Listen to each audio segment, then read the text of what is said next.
பேரன்பு கொண்ட சொந்தங்கள் யாவருக்கும் வணக்கம். கொஞ்ச நாளைக்கு முன்னாடி என்னுடைய நண்பர் ஒரு கேள்வி கேட்டிருந்தார். என்னென்னா, அண்ணே என்னுடைய பத்திரம் தொலைஞ்சு போச்சு. நான் ஒருத்தர்கிட்ட எழுதி வாங்கினேன் பத்திரம். இடம் என் பேர்லாம் இருக்குது, பட்டா என் பேர்லாம் இருக்குது. ஆனால் பத்திரத்தோட நகல் வச்சுருக்கேன். அதை நான் இன்னொருத்தருக்கு சேல் பண்ண போகும்போது அதை சேல் பண்ண முடியாதுன்றாங்க.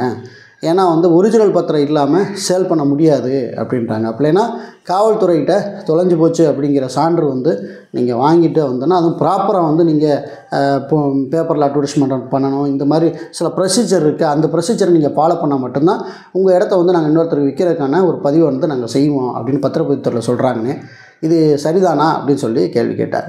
அது சரிதான் அப்படின்னு நான் சொல்லியிருந்தேன். ஏன்னு கேட்டிங்கன்னா, பத்திரப்பதிவு சட்டத்தின் அடிப்படையில் உண்மை நகல் கண்டிப்பாக கேட்பாங்க. ஏன்னா அந்த மூலப்பத்திரத்தை வாங்கி யாருக்கு அந்த பரிவர்த்தனை இடம் பரிவர்த்தனை ஆகுதோ அவர்கிட்ட அந்த மூலப்பத்திரத்தை கொடுப்பாங்க. ஸோ இதான் ப்ராசஸ் பத்திரப்பதிவு சட்டத்தின்படி அது வாங்கணும் தான். அதில் எந்த மாற்று கருத்தும் கிடையாது. ஸோ இதே மாதிரி பார்த்திங்கன்னா, ஒரு சம்பவம் திருநெல்வேலி மாவட்டத்தில் நடந்திருக்கு. அவர் என்ன பண்ணியிருக்காரு அப்படின்னா, அவர் ஹைகோர்ட்டில் போய் ஒரு ஆர்டர் வாங்கியிருக்காரு.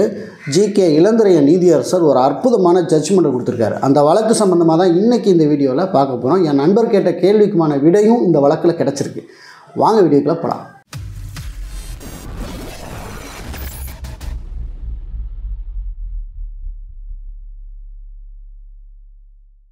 திருநெல்வேலி மாவட்டம் அம்பை தாலுகாவில் ஒரு பகுதியில் ஒரு 2 சர்வே நம்பர் அடங்கிய ஒரு நிலம். அந்த நிலம் பார்த்திங்கன்னா, அலெக்சாண்டர் அப்படிங்கிறவருடைய தந்தை அலெக்சாண்டருக்கு 1998 அவர் என்ன பண்ணுறாருனா தானப்பத்திரமாக அந்த நிலத்தை கொடுக்குறார்.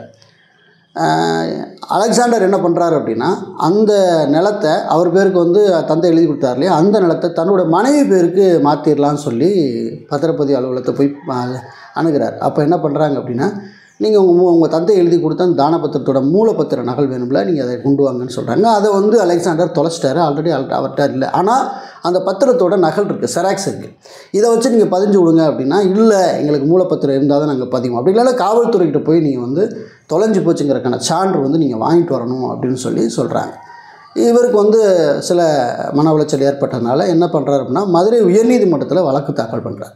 வழக்கு தாக்கல் பண்ணி இந்த மாதிரி இந்த பத்திர நகலை வச்சு என்னுடைய நிலத்தை விற்பனை செய்வதற்கு அல்லது என்னுடைய மனைவி பேருக்கு மாற்றுவதற்கு பத்திரப்பதிவுத்துறை வேலை செய்கிறதுக்கு நீங்கள் உத்தரவு போடணும்னு சொல்லி போகிறார்.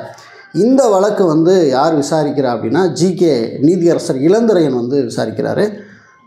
அவர் என்ன சொல்கிறார் அப்படின்னா, நீங்கள் சொல்கிறது உண்மை தான், பத்திரப்பதிவுத்துறை சொல்கிறது உண்மை தான். பத்திரப்பதிவு சட்டப்படி உண்மை நகல் கண்டிப்பாக மூலப்பத்திரம் கொடுக்கணும் தான், அதில் எந்த மாற்று கருத்தும் கிடையாது. ஆனால் தொலைஞ்சு போச்சு அப்படிங்கிற போது அதோட நகல் இருக்கு இல்லையா, அந்த நகலை வச்சு நீங்கள் பதிவு பண்ணி கொடுக்கலாமே. அதே மாதிரி எல்லாருக்கிட்டே நீங்கள் காவல்துறையில் போய் நீங்கள் தொலைந்து போனதுக்கான சான்று கேட்டிங்க அப்படின்னா, வெளி மாநிலத்திலேருந்து நிறைய அந்த மாதிரி போலி சான்றுகள் நில விற்பனைகளில் அது தலைவிரித்து ஆடுவதற்கான வாய்ப்புகள் இருக்குது. ஆகவே நீங்கள் அதெல்லாம் கட்டாயமாக கேட்காம உங்கள் பத்திரப்பதிவு அலுவலகத்தில் இருக்கக்கூடிய ஆவணங்களை நீங்கள் சரிபார்த்து, ஏன்னா ஈஸி நீங்கள் செக் பண்ணி பார்க்கலாம். டிரான்சாக்ஷன் இருக்குல்ல, யாருக்கு கொடுத்தது, இந்த டிரான்சாக்ஷன்லாம் நீங்கள் செக் பண்ணி பார்த்து அந்த ஆவணங்கள்லாம் சரியாக இருந்துச்சு அப்படின்னா நீங்கள் பத்திரப்பதிவு பண்ணி கொடுக்கலாமே. அதில் என்ன உங்களுக்கு பிரச்சனை சொல்லிட்டு என்ன செய்கிறாரு அப்படின்னா, 1 வார காலத்திற்குள்ளே இந்த அலெக்சாண்டர் அவருடைய இடத்தை நீங்கள் பத்திரப்பதிவு செஞ்சு கொடுத்துருங்கிற உத்தரவை ஜிகே இளந்திரையன் நீதியரசர் அவர்கள் பிறப்பித்திருக்கிறார்கள். இந்த வழக்கு நம்ம ரொம்ப கவனிக்கக்கூடிய ஒரு வழக்கு. என்னன்னு கேட்டிங்கன்னா,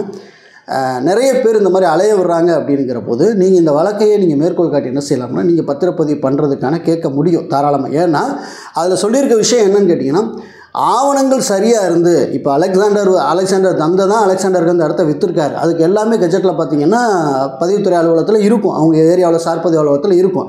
அப்போ அது உண்மையாக இருக்கும் பட்சத்தில் ஏன் அந்த நிலத்தை அந்த நகல் பத்திரம் இல்லைனாலும் பரவாயில்ல, அதோட நகல் வச்சுருக்காரு. அப்போ அந்த நகலை நீங்கள் ஏற்றுக்கொண்டு நீங்கள் பதிவு பண்ணி கொடுக்க வேண்டியனா, அதுவும் குறிப்பாக அவர் வெளியில் யாருக்கும் கொடுக்க போல, அவர் மனைவிக்கு தான் கொடுக்க போகிறாருங்கிற போது தாராளமாக அதை செஞ்சு கொடுக்கலாமே அப்படிங்கிற ஒரு கேள்வியாக தான் உயர்நீதிமன்ற நீதியரசர் அவர்கள் முன்வைத்திருக்கிறார்கள். இந்த வழக்கு மேக்சிமம் ஓரளவுக்கு எல்லாருமே அதை பயன்படுத்திக்கலாம் அப்படிங்கிறதையும் நான் சொல்லிக்க விரும்புகிறேன்.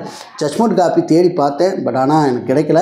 ஸோ அப்படி கிடைக்கும் பட்சத்தில் நிச்சயமாக இந்த வீடியோ கீழே டிஸ்கிரிப்ஷனில் இணைச்சி விட்றேன். நீங்கள் உறவுகள் எடுத்து நீங்களும் இந்த மாதிரி பிரச்சனைகளை சிக்கிட்டு இருப்பீங்க, உங்களுக்கு இந்த மாதிரி சிக்கல்கள் இருக்குது அப்படின்னா நீங்கள் தாராளமாக பயன்படுத்திக் கொள்ளலாம். அதை குறித்தான ஒரு செய்தியில் வெளிவந்திருக்கக்கூடிய அந்த செய்தித்தாள் PDF வேணால் இந்த வீடியோ கீழே லிங்க்கில் தானே உறவுகள் பாருங்கள். நான் ஜட்ஜ்மெண்ட் காப்பி தேடி பார்க்கும்போது 20ஆம் தேதி வரைக்கும் தான் அப்டேட் பண்ணியிருக்காங்க. இளந்திரையன் அவர் நீதியரசருடைய ஜட்ஜ்மெண்ட் 20ஆம் தேதி வரைக்கும் அப்டேட் பண்ணியிருக்காங்க. பட் அப்டேட் பண்ணதுக்கப்புறம் நான் உங்களுக்கு அந்த ஜட்ஜ்மெண்ட்டை எடுத்து இந்த வீடியோ கீழே டிஸ்கிரிப்ஷனில் எனக்கு கொடுத்துட்றேன். அதை எடுத்து உறவுகள் பயன்படுத்திக் கொள்ளுங்கள். உங்களுடைய சிக்கல்களை தீர்த்துக் கொள்வதற்கு நிச்சயம் இந்த செய்தி உங்களுக்கு உதவும் அப்படிங்கிற மாற்றுக்கருத்தில் இதே போல் சிக்கல்கள் இருக்கக்கூடிய உறவுகளுக்கு இந்த வீடியோவை கடத்தி விடுங்க. மீண்டும் நல்ல தகவலோடு உங்களை வேறு வீடியோ சந்திக்கிறேன். நன்றி.